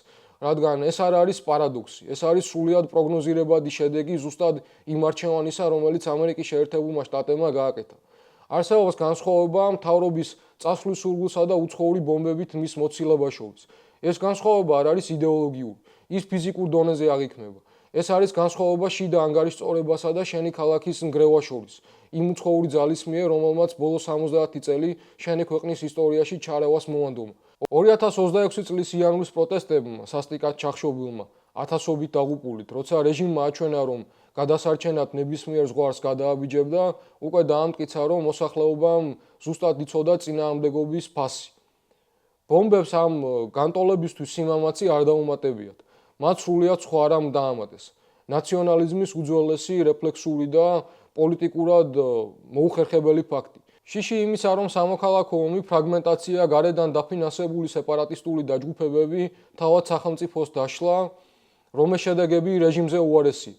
ყოველ შემთხვევაში, ახლა მანამ სანამ ბომბები ცვივა, CIA-ს მიერ ჩრდილოეთ ერაყში ქურთული ჯგუფების შეიარაღებამ, მისი გაჟონვაც ომის დაწყებიდან რამდენიმე დღეში მოხდა, ყველა დიდ ამერიკულ გამოცემაში ირანული ნაციონალური სულისკვეთების კონსოლიდაცია იმაზე მეტად მოახდინა, ვიდრე ამას რევოლუციური გვარდია ოდესმე შეძლებდა.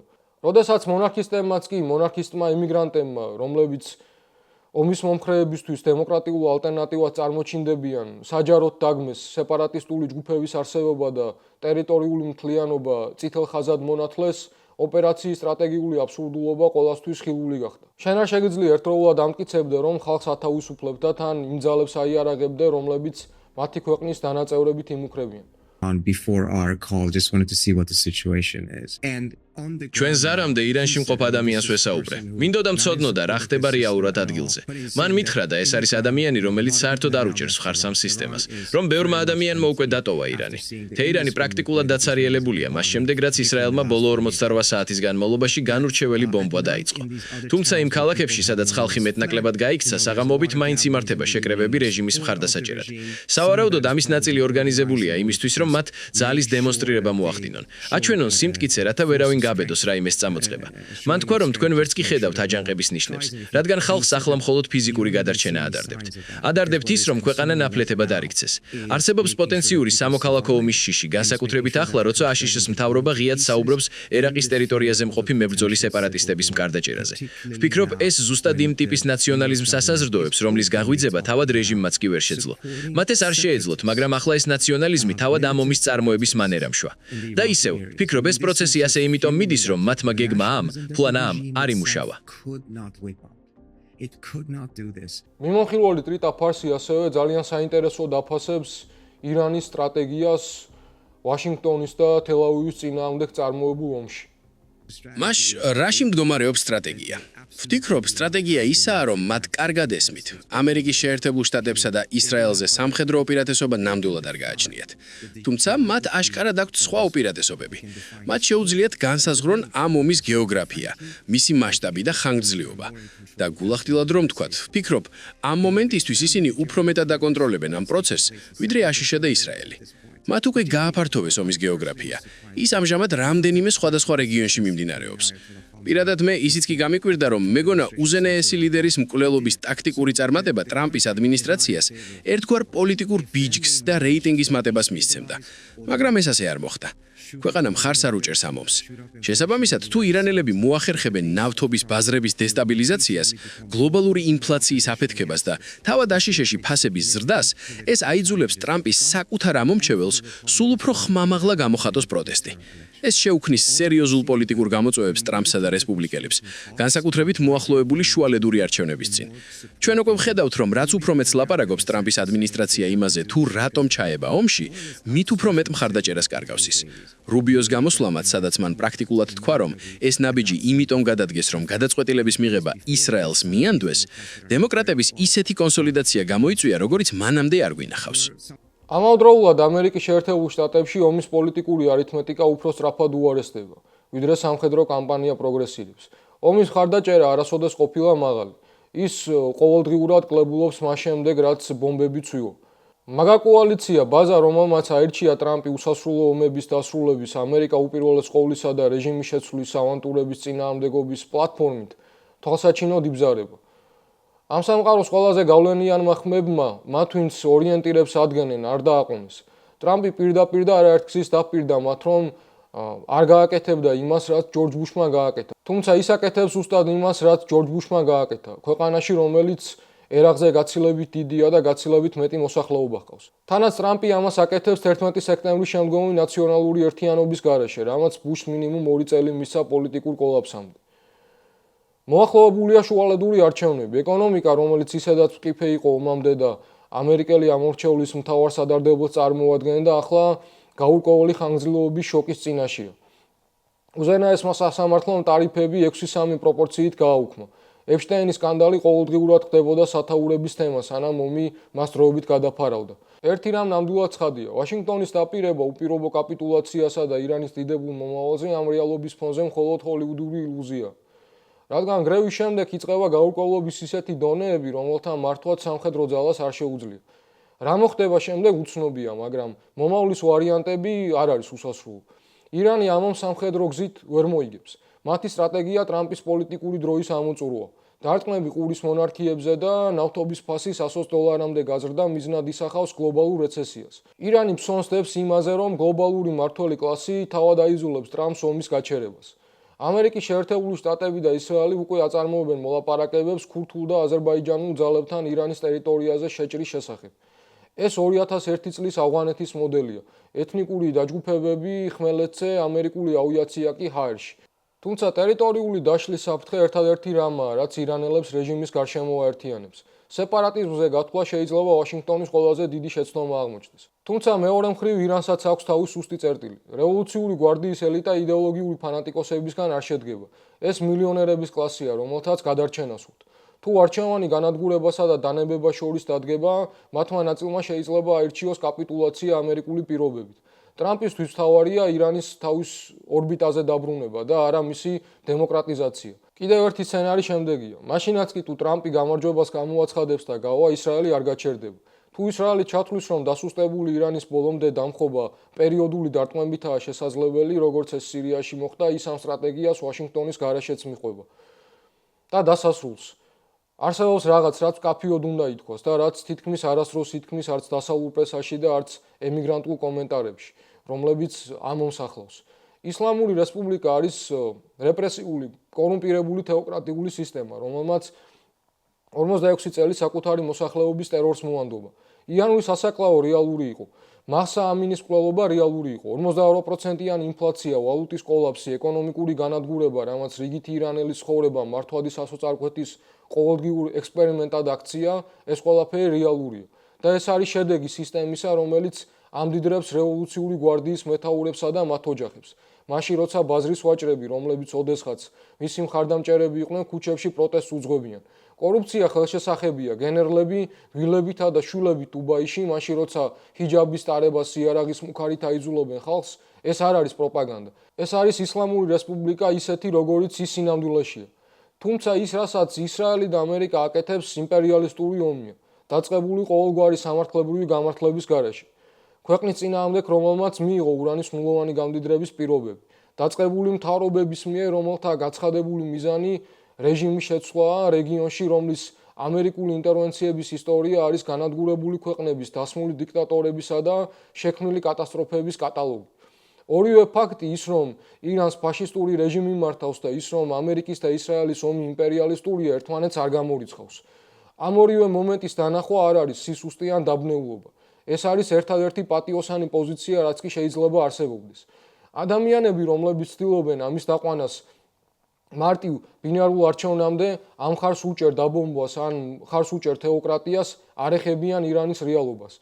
ისინი იყენებენ ირანელების სიცოცხლეებს როგორც პაიკებს საჭადრაკო დაფაზე.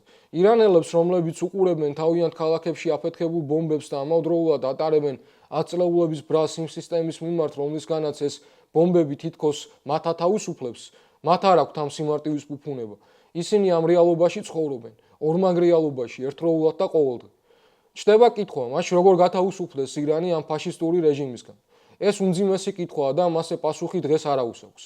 მაგრამ ერთი რამ ნათელია, თავისუფლება ვერ მოვა იმ ძალისგან, რომელმაც რეგიონი ბოლო 60 წელი მხოლოდ კატასტროფებში ამყოფა. გარედან თავსმოხვეული დემოკრატია ირანული გამოცდილებით ყოველთვის დასმულ დიქტატორებსა და დანგრეულ სუვერენიტეტს ნიშნავს. ადამიანები, რომლებიც ამას შავთეთრად უყურებენ, ან ბომბები, ან თეოკრატია ირანელებს არჩევანის გარეშე ტოვებენ. მათთვის რეჟიმის აშინელებაა, მაგრამ ომი ეგზისტენციალური განადგურებაა. ამიტომ დაბომბვის დროს ბრაზი რეჟიმის მიმართ დროებით ადგილს უთმობს ბრას თავდამსხმელის მიმართ. ეს არ არის რეჟიმის სიყვარული, ეს არის გადარჩენის ინსტინქტი. ომები, რომლებსაც ფაშისტი ლიდერები იწყებენ, არ შემოიფარგლება მხოლოდ დაგეგმილი სამიზნეებით. ადამიანები, რომლებიც მათ იწყებენ, თითქმის არასდროს იხდიან მათ ფასს. ჩვენ კი დანარჩენები დიდი ხნის განმავლობაში ვიცხოვრებთ იმ სამყაროში, რომელიც მათმა არჩევანმა განაპირობა. ასევე ჩვენ უნდა გვესმოდეს ერთი რამ, რასაც ცნობილი ჟურნალისტი კაპუშჩინსკი ჯერ კიდევ 1979 წლის რევოლუციისას ამბობდა. ავტორიტარული რეჟიმები ჯერ წმენაში ინგრევიან და მხოლოდ შემდეგ ფიზიკურად. 1979 წელს შაჰის სასახლეები მანამ დაეცა, სანამ ხალხმა მორჩილებაზე უარი თქვა. დღეს ირანში ეს თანმიმდევრობა დაირღვა. ხალხმა რეჟიმის რწმენა დიდი ხანია დაკარგა, ლეგიტიმაცია დიდი ხანია დაშრეტილია, მაგრამ სანამ ეს მოცემულობა ერთიან მყარ პოლიტიკურ ალტერნატივად იქცეოდა, ციდან ბომბების წვიმა წამოვიდა. სისტემის თავის მოჭრა გარედან არ ნიშნავს, რომ ქვემოდან ახალი დემოკრატიული სხეული ავტომატურად გაიზრდება. იანურის სისხლიანმა დარბევებმა აჩვენა არამხოლოდ რეჟიმის სისასტიკე, არამედ ირანული სამოქალაქო საზოგადოების ინსტიტუციური სისუსტეც. არ არსებობს დამოუკიდებელი პროფკავშირები, არ არსებობს გაფიცვების კოორდინაცია. სწორედ ამ ორგანიზაციულ ვაკუუმში იჭრება ვაშინგტონი თავისი გათავისუფლების რიტორიკით, რომელიც სინამდვილეში სულ სხვა მიზნებს ემსახურება. როდესაც ტრამპი გათავისუფლებაზე საუბრობს, ჩვენ უნდა გავიხსენოთ ვენესუელას პრეცედენტი. იქ ტრამპმა მადურო ჩამოაშორა, მაგრამ სისტემა ხელუხლებელი დატოვა. უბრალოდ სათავეში მადუროს ვიცე-პრეზიდენტი დელსი როდრიგესი დასვა. ვაშინგტონისთვის ირანში გადამწყვეტი კითხვა ის კი არ არის თუ როგორი მმართველი ეყოლება ქვეყანას. არამედ კითხვა ეხება იმას, იქნება თუ არა ეს მმართველი მორჩილი ამერიკული უსაფრთხოების ფანტაზიების მიმართ. მათთვის მისაღებია რევოლუციური გვარდიის გადარჩენაც. თუ კი ეს გვარდია თავისი მილიარდობით დოლარის კაპიტალით დათანხმდება ამერიკულ ორბიტაზე დაბრუნებას. ეს არის კორუმპირებული ელიტების გარიგება ხალხის უხს უკან. ირანელი გენერლები, რომელთა შვილებიც დუბაისა და ლონდონში ფუფუნებაში ცხოვრობენ, სულაც არ არიან იდეოლოგიური ფანატიკოსები. ისინი არიან ბიზნეს ელიტა ფორმაში, რომელთაც გადარჩენას ხვდ. ამიტომაც, როცა ტრამპი, რუბიო თუ ჰექსეთი ერთმანეთისგან განსხვავებულ მიზნებს აცხადებენ, ხან ბირთვულ განიარაღებას, ხან რეჟიმის შეცვლას და ხან გათავისუფლებას, ეს მხოლოდ იმას ადასტურებს, რომ მათ საერთო სტრატეგია არ გააჩნიათ. მათთვის ირანელი ხალხი მხოლოდ ფონია დიდი გეოპოლიტიკური თამაშისთვის, სადაც მთავარი მიზანი ჩინეთისთვის ნავთობის არტერიის გადაკეტოა. ჩვენ სპარსელი პოეტი საფეზის სიტყვები უნდა გავიხსენოთ, რომელიც მე-14 საუკუნეში წერდა: ის ქადაგებლები, რომლებიც ასე მედიდურად განან კათედრაზე, შინ დაბრუნებულები, სულ სხვა საქმეებს აკეთებენ. ეს ეხება როგორც თეოკრატიულ რეჟიმს, რომელიც წმინდა ომის სახელით საკუთარ ხალხს ხოცავს, ისე დასავლურ იმპერიალიზმს, რომელიც თავისუფლების სახელით ნანგრევებსა და ქაოსს თესავს. ჩვენი სოლიდარობა ირანელ ხალხს და ყველა იმ ადამიანს, რომელიც უროსა და გრდემს შორის არის მოქცეული. მე ერთი კვირით გემშვიდობებით და როგორც დაგკვირდით, შემდეგ ეპიზოდს თქვენს კითხვებზე პასუხებით გავხსნი. დროებით.